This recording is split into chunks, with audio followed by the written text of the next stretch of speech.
नमस्कार। आज हम लोग बात करेंगे म्यूकोरमाइकोसिस के बारे में, जिसे हम लोग आजकल काफ़ी सुन रहे हैं ब्लैक फंगस के नाम से। तो आखिर ये ब्लैक फंगस है क्या? तो ब्लैक फंगस एक तरह का म्यूकोरमाइसिटिस एक फंगस होता है। उसी फंगस से जो बीमारी होती है, उसको म्यूकोरमाइकोसिस कहते हैं। यह ब्लैक फंगस या म्यूकोरमाइकोसिस जिसे कहते हैं, यह आपके आँख, नाक, साइनसेस, लंग्स या चमड़े या ब्रेन को इन्वॉल्व कर सकता है। क्या ये बीमारी एक आदमी जो इन्फेक्टेड है, उससे दूसरे आदमी में फैल सकता है? तो ऐसा नहीं है। यह कंटेजियस नहीं है, मतलब एक से दूसरे आदमी में फैलने वाली बीमारी नहीं है। जिस तरह से कोरोना एक आदमी के कांटेक्ट में आने से फैल जाता है, वैस तरह की बीमारी नहीं है। इसे म्यूकोरमाइकोसिस होने का रिस्क ज़्यादा है।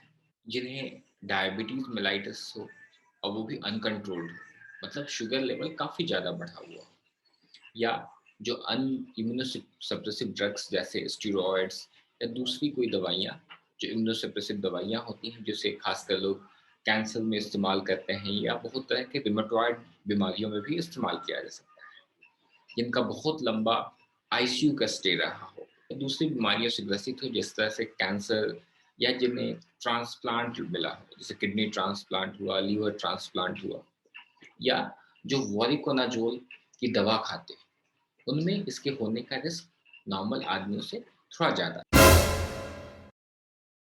इसके लक्षण हैं दर्द होना, आपके आँखों और साइनसेस के ऊपर दर्द होना होता है, बुखार, माथा का दर्द होना, साँस फूलना, उल्टी में खून आना, आपका दिमाग का स्टेटस जो है वो थोड़ा गड़बड़ हो जाना, खाँसी बढ़ जाना, छाती में पानी होना, ये सब इसके लक्षण हो सकते हैं। जानने की कोशिश करेंगे आखिर किस मरीजों में क्या-क्या लक्षण देखकर आप सस्पेक्ट कर सकते हैं कि हाँ, इस पेशेंट को म्यूकोरमाइकोसिस हो सकता है। तो इसके कुछ लक्षण होते हैं, ये एक आम लक्षण है। ऐसा नहीं है कि हर पेशेंट को जिनको ये लक्षण मिले उन्हें म्यूकोरमाइकोसिस हो ही। लेकिन जो कोविड से निकला हुआ हो, जिन्हें डायबिटीज़ बढ़ा, शुगर बढ़ा हुआ हो, जो बहुत लंबा आईसीयू से निकल के बाहर आया हो, उन लोगों में खासकर अगर ये लक्षण दिखते हैं तो आपको सस्पेक्ट करना चाहिए। जैसे साइनसाइटिस का होना, नाक का बंद होना, अचानक नाक में कंजेशन होना और नाक से काले तरह का डिस्चार्ज निकलना। चेहरे की एक साइड में सूजन होना, नमनेस मतलब सूनापन लगना या सूजन हो जाना, दर्द होना। नाक के बीच वाले हिस्से पे काला-काला निशान आना, ये इसके लक्षण हो सकते हैं। ऐसे पेशेंट्स में आपको सस्पेक्ट करना है कि ये हो सकता है। इसके अलावा अगर आपके दाँतों में दर्द हो रहा हो, जौ के दाँत गिर रहे हों, अगर आपको देखने में दिक्कत हो रही, अचानक 2-2 चीज़ दिखाई देने लगे, बुखार अचानक वापस आ जाए और चमड़े पे काले-काले निशान पड़ने लगे। इसके अलावा अगर छाती के कुछ सिम्पटम जैसे चेस्ट पेन, छाती में पानी आना, खाँसी से ब्लड आना या साँस अचानक दोबारा ज़्यादा फूलने लगना। अगर ये सब लक्षण अगर आपको दोबारा दिख रहे हैं, तो हमें सस्पेक्ट करना चाहिए कि म्यूकोरमाइकोसिस हो सकता है। ये ऐसे पेशेंट्स को हम लोगों को म्यूकोरमाइकोसिस के लिए जाँच करानी चाहिए, ताकि ये देखा जा सके कि आखिर इसे म्यूकोरमाइकोसिस है भी कि नहीं। ऐसा नहीं है कि जितने ये लक्षण अगर किसी पेशेंट को दिखें, सब किसी को म्यूकोरमाइकोसिस हो। इनमें से बहुत कम ही लोग ऐसे होंगे जिनको म्यूकोरमाइकोसिस मिलेगा। लेकिन हमें सस्पेक्ट सब लोगों में करना चाहिए, ताकि हम लोग जाँच करके ये संतुष्ट हो जाएँ कि हाँ, इस पेशेंट को म्यूकोरमाइकोसिस तो नहीं है। तो आखिर ये फंगस होते कहाँ हैं, कहाँ रहते कहाँ हैं और इससे बचा कैसे जाए? तो ये फंगस जो है ये हर जगह पाया जाता है, आपके सॉइल में है, हवा में है, आपके गार्डन्स में है, हर जगह ये पाया जाता है। तो इससे बचने का सबसे बढ़िया तरीका है कि मास्क लगाएँ। अगर कोई भी धूल, धुआँ वाली जगह पे जा रहे हैं या गार्डन्स में जा रहे हैं, तो आप मास्क लगाएँ। जूता पहना करें, शर्ट, ट्राउज़र्स लंबे पहनें ताकि उसका कॉन्टैक्ट को हम लोग कम कर सकें। ग्लव्स का इस्तेमाल करें, जब भी आप मिट्टी को छू रहे हैं तो ग्लव्स का इस्तेमाल करें। इससे क्या होगा, जो मिट्टी से जो फंगस जो आ सकता है उसको हम लोग रोक सकते हैं। सबसे ज़रूरी है कि क्या करना है और क्या नहीं करना है, ये बेहद ज़रूरी पार्ट है। तो सबसे ज़रूरी है कि शुगर को कंट्रोल करना। डायबिटीज़ वाले पेशेंट को शुगर कंट्रोल करना बेहद ज़रूरी होता है। आप हमेशा अपने चीनी को जाँच करते रहें। कोरोना से ठीक होने के बाद भी अपना चीनी को नियंत्रित रखें। स्टेरॉइड्स का यूज़, आज के बहुत सारे पेशेंट जिनको हम लोग स्टेरॉइड्स देते हैं, वो घबरा जाते हैं। वो कहते हैं कि हमें कहीं ब्लैक फंगस तो नहीं हो जाएगा? तो ऐसा नहीं है। स्टेरॉइड्स का यूज़ जो है कोरोना में बेहद फ़ायदेमंद होता है। लेकिन स्टेरॉइड्स के अपने नुकसान भी होते हैं। अगर हम लोग सही समय पे, सही डोज़ पे और सही ड्यूरेशन तक अगर स्टेरॉइड्स देते हैं, तो इसके बेहद फ़ायदे हैं। यह लोगों की जान बचाता है।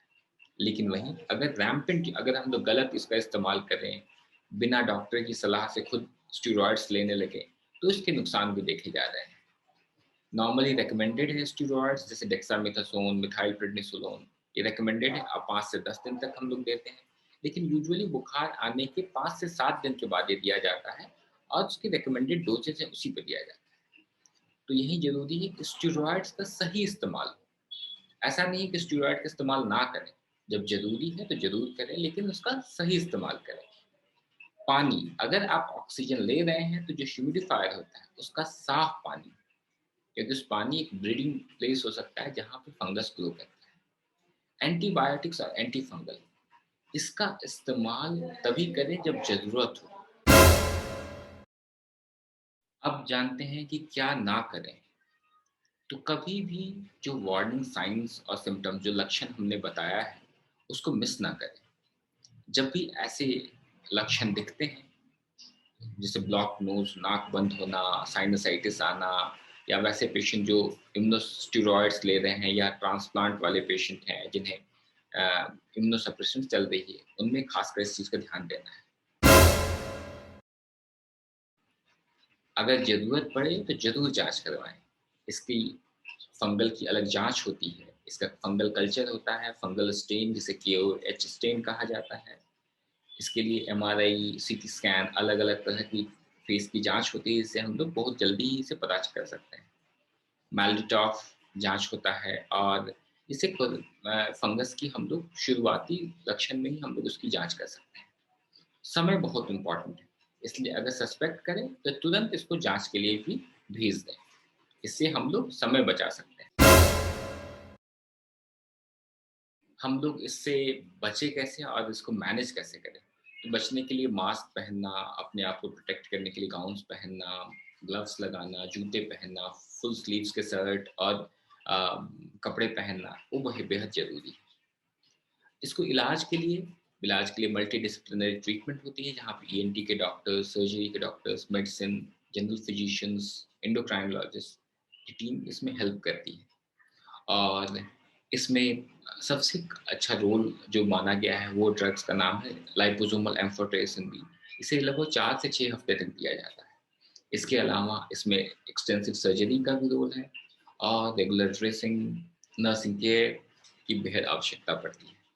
ऐसे पेशेंट्स को हमेशा हम लोग रेडियो डायग्नोसिस, जिस तरह से MRI, CT स्कैन करा के हम लोग उसका प्रोग्रेस भी देखते हैं कि बीमारी का इन्वॉल्वमेंट कितना है, इसका प्रोग्रेस कितना है और इसमें कितना सर्जरी का फ़ायदा हो सकता है।